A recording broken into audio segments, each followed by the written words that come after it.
Hey guys, so end of the term is this week on Thursday. So instead of giving you another assignment that you're going to do and add more things onto your to do list, we're going to take today just to prepare for the end of the term.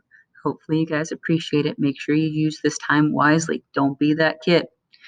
All right, so here's how I would recommend preparing for the end of the term. Step one, go to campus, check your grade in this class. If you're unhappy with your grade, it's probably due to some test scores. Tests account for 80% of your grade in this class, so you can go ahead and do test corrections to earn full points back.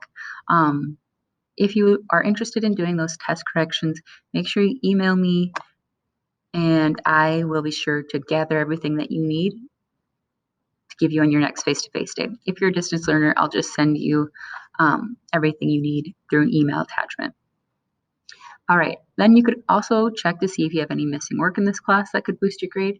If you're missing the Right to the EQ storyboard, that's a bigger assignment, so that could also definitely boost your grade. Next, if you're happy with your score in this class, go ahead and check your grade in other classes. Make note of any teachers that you might want to email, any assignments that you need to do, or corrections that you can make to help get your grade exactly where you want it at the end of the term. All right.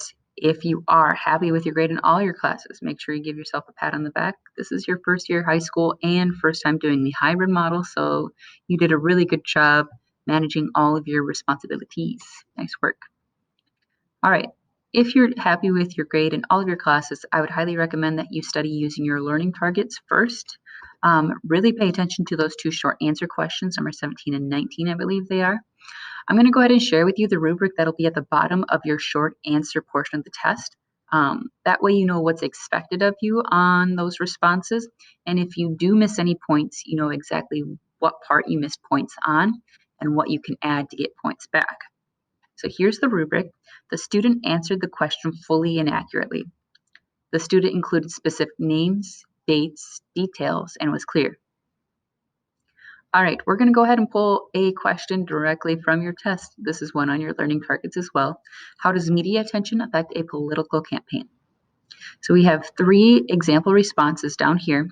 You can probably guess the one in green is the one that got full points, and then these 2 in red are missing a few things.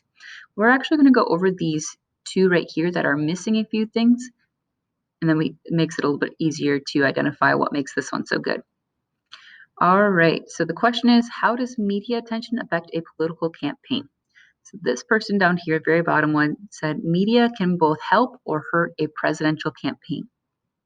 Go ahead and look at these 2 different categories to see which one the student is missing. Did the student forget to fully answer the question, or did the student forget to include some specifics?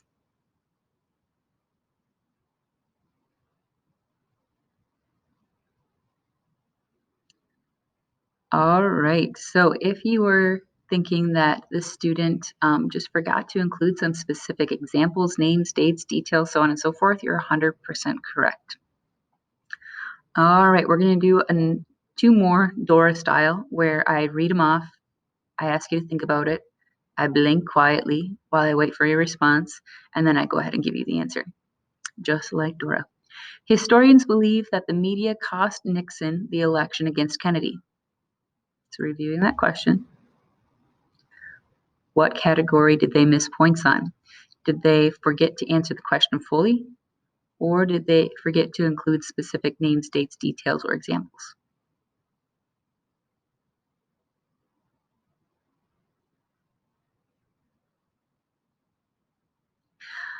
All right, if you said that they didn't quite answer the question fully, you're 100% correct. This is a great example that you could definitely use on your short answer question, but it doesn't really answer the question, how does media attention affect a political campaign? If you were to combine both of these answers right here, they would have gotten full points. All right. So hopefully reviewing those bad examples makes reviewing this good example a little bit more clear. This one got full points. Media can inform people of election dates, who is running for president, and the issues the candidates believe in. So here's kind of the part where they answer the question. Media can inform people, and then it's informing people of all these different details. So that's how this question or this response got full points in both categories.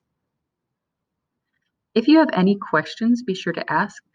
What I did in college, my professors would always give us the essay questions in advance, and usually there were like multiple different ones, and they would only ask one question, but I would still write out a sample essay for each and every one of those questions. That way I was 100% prepared and I was exactly comfortable for the test. I always did extremely well on those essay questions, not because like I'm a fantastic writer or anything, but because I put in the time to prepare. So if you miss some points on your short answer question responses last time, make sure you take the time to prepare for that portion of the test by writing out some example answers. If you have any questions, make sure you ask. Good luck, guys.